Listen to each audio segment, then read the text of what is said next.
말씀은 요한복음 제 5장이 되겠습니다. 신약성경 149페이지에는 요한복음 제 5장 말씀이 됩니다.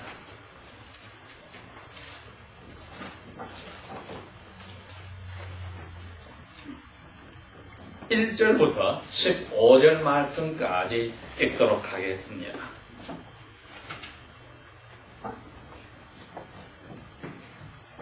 그 후에 유대인의 명절이 있어 예수께서 예루살렘에 올라가시니라. 예루살렘에 있는 양문이라는 곁에 히브리 말로 베데스다라 하는 연못이 있는데 거기에 정자들이 5이 있고 그 정자 안에는 많은 병자들과 소경들과 다리 저는 사람들과 핏줄이 말라버린 사람들이 누워서 물이 움직이기를 기다리니 이 이유는 천사들이 가끔 연못에 내려와서 물을 움직이게 할 때에 그 움직인 후에 제일 먼저 들어가는 자는 어떤 병에 걸렸든지 낫게 되밀어라. 거기 38년 된 병자가 있더라. 예수께서 그가 누운 것을 보시고 병이 벌써 오래된 줄을 아시고 이르시되 너가 병에서 낫고자 하느냐? 병자가 대답하되 주여 물이 움직일 때에 나를 못에 넣어줄 사람이 없어서 내가 기어가는 동안에 다른 사람이 먼저 내려가니이다. 예수께서 가라사대 일어나서 너의 자리를 들고 걸어가라 하시니 그 사람이 곧 나아서 자기 자리를 들고 걸어가니라. 이날은 안식일이니 유대인들이 병 나은 사람에게 이르되 안식일인데 네가 너 침대를 들고 가는 것이 옳지 아니하니라. 침대가 아니고 그 매출있습니다. 11절 대답하되 나를 낫게 한 그분이 내 매트리스 자리를 들고 걸어가라 하더라 한데 저희가 묻되 너더러 그 자리를 들고 걸어가라 한 사람이 누구냐 하되 고침을 받은 사람이 그가 누구신지 알지 못하니 이는 거기 사람들이 많음으로 예수께서 이미 사람들 속으로 피하셨습니다. 그 후에 예수께서 성전에서 그 사람을 만나 말씀하시기를 보아라 내 병이 나았으니 더 심한 병이 생기지 않게 다시는 죄를 짓지 말라 하시니 그 사람이 유대인들에게 가서 자기를 고친 사람은 예수라 하니라. 아멘. 오늘 저희들이 이 요한복음 5장 1절에서 15절에 있는 말씀을 읽어보면서 우리 가슴이 뜨끔하기도 하고 또 우리가 하나님 앞에서 이러한 사랑을 받을 수 있다 하는 희망을 가지기도 합니다. 무엇보다도 이 세상에서 일어나는 모든 우리가 싫어하는 것들, 예를 들어서 어린애들이야 빨리 커서 어른이 되고 싶어 하시면 어른이 되고 나서는 이제는 누구나 늙어가는 것을 싫어합니다. 나이를 먹어가는 것은 오케이.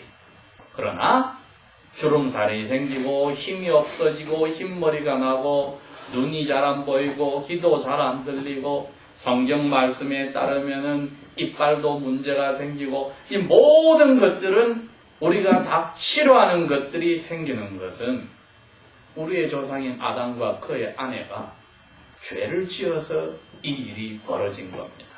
그러니 우리가 세상에 사는 동안에 우리를 힘들게 하고 우리가 싫어하는 일들은 죄 때문에 나온 것은 확실합니다. 그러나 예수 믿는 사람은 이 죄값으로 고생하는 것은 끝이 났습니다. 예수 안에서 우리가 받을 벌이 없어져 버렸습니다. 누구든지 그리스도 안에 있는 사람은 죄가 없다고 로마서 8장 1절은 분명히 이야기를 했으니 죄가 없는데 어떻게 하나님이 벌을 내립니까? 그래서 저희들이 이것은 알고 있어야 합니다. 우리에게 일어나는 어려운 일이나 싫어하는 일들은 죄 때문에 더 이상 우리에게는 하나님이 보내는 것이 아니다. 그러면은 왜 그런 일이 일어나는가? 이제는 우리가 하나님의 아들, 딸로 살아서 예수님처럼 멋지게 살려 하는데 하나님이 보실 때 너 이게 모자라, 저게 모자라 할 때는 우리에게 채찍을 들어서 오는 것이 어떤 때는 병이 될 때가 있고 어떤 때는 사고가 나는 게 될 때가 있고 어떤 때는 사람 관계가 끊어져 버릴 수도 있고 어떤 때는 사랑하는 사람을 잃어버릴 수도 있고 어떤 때는 자기가 가지고 있던 건강도 재산도 다 날려버릴 수가 있고 이런 일들은 우리가 예수님을 믿고 하나님을 만날 때까지 하나님의 아들, 딸로 살아가는데 하나님이 보실 때 꼭 필요하다고 생각하는데 우리에게 모자라는 게 있으면 그 일을 위해서 보내시는 겁니다. 그러니 이거는 우리에게 일어난 모든 일이 다 우리가 어떻게 그것을 보고 대처하느냐에 따라서 하나님께 영광만 돌아가게 되어 있습니다. 오늘 예수님을 만난 이분은 보니까 하나님께 영광을 돌리는 그러한 자리에 들어가지를 못한 아주 안타까운 사람이었습니다. 예, 우리가 오늘 지금 예배하러 온 이 자리에 있는 우리보다도 더 힘든 분이었습니다. 38년 동안을 매트리스에 들어누워서 살면서 혹시나 하나님이 자기를 낫게 해줄까 하고 그 시간이 왔을 때에 하늘에서 천사가 내려와서 자기가 정자 안에 들어누워 있다가 그 밑에 있는 연못에 물이 돌아갈 때에 제일 먼저 뛰어들어가면 나을 것 같은데 다리가 건강한 다른 사람들이 먼저 들어가서 자기는 38년 동안 병이 낫고 싶어도 나을 수가 없으니 마음속에 남아있는 것은 성경에서 말하는 쓴 뿌리만 남았습니다. 왜 자기에게 하나님이 이 병을 주었는지를 생각하지 않고 불평, 불만만 남아있었던 겁니다. 그것도 모자라서 아예 낫겠다는 생각도 이제는 안 가지게 되었습니다. 희망이 없어진 사람은 너무나 안타까운 사람인데 하나님의 아들, 딸이 희망을 안 가지게 됐다고 하는 건 얼마나 비참한 일입니까? 분명히 예수님께서 그럽니다. 우리에게 일어나는 일은 하나님의 영광을 위해서 일어난다. 그 하나만 가진다면 지금 우리에게 일어난 일들 때문에 불평, 불만을 우리가 해서는 되지 않습니다. 예수님이 이 사람을 자세히 보니까 이분의 그 틀어누워 있었던 게 오래된 것을 알아냈습니다. 요한이 그랬습니다. 38년이었다. 희망이 없어졌습니다. 오늘 저희들이 제목을 잡으면 이렇게 됩니다. 희망이 없을 때에 자비를 구합시다. 조금이라도 우리가 뭘 할 수 있다고 하면은 예수님에게 우리가 조금 도와달라고 기도를 합니다. 예수님께서 우리에게 자비, 죄를 용서하여서 도와주실 때는 100%를 원하시지 우리가 할 수 있는 것 10% 혹은 90%고 예수님 보고 10%나 90%를 도와달라고 할 수는 없습니다. 오늘 38년 동안 틀어놓고 있는 분을 볼 때 여기서 우리는 우리 자신을 보아야 합니다. 남아있는 것이라고는 희망을 가지지 않고 다른 사람을 향해서 손가락을 내고 있습니다. 내가 기어가는 동안에 다른 사람이 먼저 가서 합니다. 나를 도와준 사람이 없습니다. 예수님의 질문은 이거였습니다. 너가 낳고 싶으냐? 왜 거기에 대한 대답은 없습니까? 왜? 여러 번 했는데도 놓쳐버려서 희망을 잃어버렸으니 낳고 싶으냐 이야기를 하는데도 낳고 싶습니다. 예스 말을 못합니다. 거기에서 저희들이 우리의 모습을 보아야 합니다. 우리의 모습이 나는 이 사람처럼 이럴 것 아닌데 천만에 우리의 기도 생활을 곰곰이 생각합시다. 우리가 하나님 앞에 어떤 것을 기도할 때에 그대로 이루어질 줄 믿습니까? 믿지 않는다면 이분 38년 동안 들어누워서 낫겠다고 처음에 들어누워 있다가 나중에는 낳고 싶은 생각까지 없어져 버려서 아예 안 하고 낳고 싶으냐 물었을 때도 불평불만하고 다른 사람 핑계대는 자리에 들어갔다면 우리의 기도 생활을 볼 때 하나님의 자비를 가장 필요로 하는 저희들이 기도해놓고 그대로 이루어지는 것을 믿지 않는 것과 같이 우리도 희망을 포기한 사람입니다. 기도한다고 말할 필요가 없습니다. 믿지를 않는데 그 기도를 하면 그거는 올리는 꽹과리입니다. 그러니 오늘 예수님께서 이분을 찾아와서 왜 예루살렘 있는 그 정자가 5개가 있고 수많은 병자들이 있는데 왜 이분에게 와서 하실까? 이분을 통해서 우리를 발견하여 우리의 기도가 하나님이 들으시는 기도가 될 수 있도록 마음이 바뀌기를 원하는 겁니다. 자기가 가장 불쌍한 사람인데도 불구하고 다른 사람을 핑계대는 모습은 오늘날 우리에게도 있습니다. 어떤 일이 생겼을 때 나에게 생겼으면은 그것을 확대하고 나를 불쌍하게 보고 하나님께서 나를 도와달라고 하고 똑같은 일이 다른 사람에게 벌어졌을 때는 왜 저 사람에게 저런 일이 생겼을까 따져보려는 못된 생각도 있고 나에게 일어난 것처럼 그 사람을 위해서 하나님 앞에 간절히 기도하는 마음도 생기지를 않을 때는 38년 동안 남는 것까지도 포기하고 살면서 왜 거기에 누워있어요? 누워있으면서도 주님이 낫게 해주려고 찾아왔을 때 다른 사람을 핑계대고 불평불만하는 모습이 우리의 마음속에도 있다 이겁니다. 어려운 일이나 마음에 원하는 대로 되지 않는 일이 생길 때에 우리는 그렇게 생각하기가 쉬운 겁니다. 쓴뿌리가 나오는 겁니다.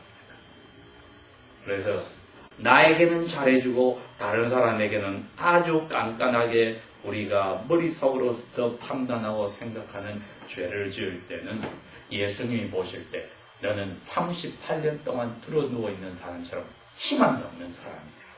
너는 나에게 기도를 해도 그 기도 대답도 믿지 않는 사람이고 너는 나에게 자비를 구한다고 해도 다른 사람에게 자비를 베풀 생각이 없고 깐깐하고 너 자신에게는 관대하고 덮어주는 희망이 없는 사람이라고 오늘 저희들에게 찔러주실 때 저희들이 그렇습니다 하고 고백을 해야 합니다. 희망이 없습니다. 그러나 희망이 없기 때문에 주님은 찾아온 겁니다. 낳고 싶은 생각도 없는 분에게 주님이 찾아왔습니다. 우리가 사람들 앞에서는 옷을 깨끗하게 입고 차를 깨끗하게 씻어서 시간 되면 하나님 앞에 예배하러 오고 정성 들게 하나님 앞에 헌금도 하고 기도하는 것 같아도 우리의 마음을 보시는 하나님께서는 너가 나의 자비 외에는 다른 게 아무것도 없다는 그것을 인정하느냐고 물으실 때 인정한다면은 저의 믿음이 약한 것을 도와주시며 저의 기도 자체가 하나님의 뜻에 따라 하지 못하는 것이 있으면 고쳐서 아버지의 뜻대로 이루어 달라고 하는 그 마음을 우리가 오늘 되찾아야 하는 겁니다. 그때에 예수께서는 불평불만하고 낳고 싶은 생각도 없는 분에게 이럽니다. 일어나서 너 자리를 들고 걸어가라. 자비를 받을 자격이 없는 사람이지만은 이분도 아브라함의 자손이요 하나님의 약속에 자손으로 할례를 받은 하나님이 자기 조상과 약속한 대로 이분에게도 찾아와서 너는 자격이 없어도 내가 너 조상과 함께 약속한 대로 나는 너의 죄를 용서하고 너를 삶을 희망을 주겠노라 하고 찾아오신 것입니다. 우리가 오늘 아침에 하나님 앞에 어떤 마음으로 왔더라도 생각을 다시 합니다. 예수님이 이분에게 그럽니다. 이제 이분이 상상도 못하던 옛날에 어릴 적에는 성전에 부모님과 같이 갔을지 몰라도 38년 동안은 병들어서 성전에 예배하러 제사하러 가지 못했던 그 자리에 성전에 이제 제사하는 자리에 갔다. 그분을 만났습니다. 예수님. 너 병이 나와서 이제 즐겁지? 희망을 가지고 이제 살게 되지? 그러나 왜 너가 이 병이 걸렸는지 알지? 38년 동안. 그러니 이제 너의 삶은 하나님의 뜻대로 하나님 영광을 위해서 살아야 돼. 안 그러면 더 심한 병이 올 거야. 설교 시작이 그랬습니다. 우리가 싫어하는 모든 것이 죄 때문에 온 것은 맞지만은 예수 안에서 죄의 값이 없어져 버렸기 때문에 우리가 지은 모든 죄는 하나님에게 짓는 것이지 사람에게 짓는 게 아닙니다. 왜? 하나님이 만든 법으로 이것은 죄다 해서 우리가 죄인 줄 알지. 사람끼리는 50법 100법 비슷합니다. 그래서 하나님이 내가 너 죄를 용서한다고 했으면 무슨 큰 죄라도 용서가 되었습니다. 그래서 이제부터는 우리에게 생기는 일들이 하나님의 자비를 필요로 하는, 그래서 하나님께서 우리에게 자비를 베풀어서 그것 때문에 하나님이 영광을 받으시는 그 일만 남았다는 것을 알 때에 히브리서 12장 그렇게 이야기합니다. 자녀들아, 자, 그대로 한번 읽어보겠습니다. 너희들에게 어려운 일들이 생겼을 때에 그거를 마음에 낙심에 대해서 포기하지 말아라. 주님께서는 그 사랑하는 자들을 채찍질을 하시고 아들, 딸로 만드는 사람들마다 하나님의 영광을 위해서 채찍질을 하신다. 그래야 너희가 참으면은 그 채찍을 받기 위해고 하나님이 아들과 같이 너희들을 다 대접하려고 아버지가 아들을 때리듯이 너희들에게 채찍을 들은 것이니 너희들이 그런 맞는 일이 없다면은 아버지 없는 사람이다. 우리 육체의 아버지가 우리를 채찍질하여서 고치려 했을 때도 그 말을 들었거든. 하물며 모든 영의 아버지께 더욱 저희들이 채찍을 맞을 때 복종하지 않아야 되겠는가. 사람의 아버지는 자기 뜻대로 우리를 잠시 때리지만 오직 하나님은 우리의 영과 육의 이익을 위하여서 하나님의 아들 예수님과 아버지의 거룩함을 닮아가게 하려고 우리에게 어려운 일을 채찍을 드시나니 채찍을 맞을 때에는 즐거워 보이지 않고 슬프나 그 후에는 이것 때문에 튼튼하여져서 깨끗하고 영혼에 평강이 있고 그리고 거룩함을 닮아가는 길로 나아간다고 했습니다.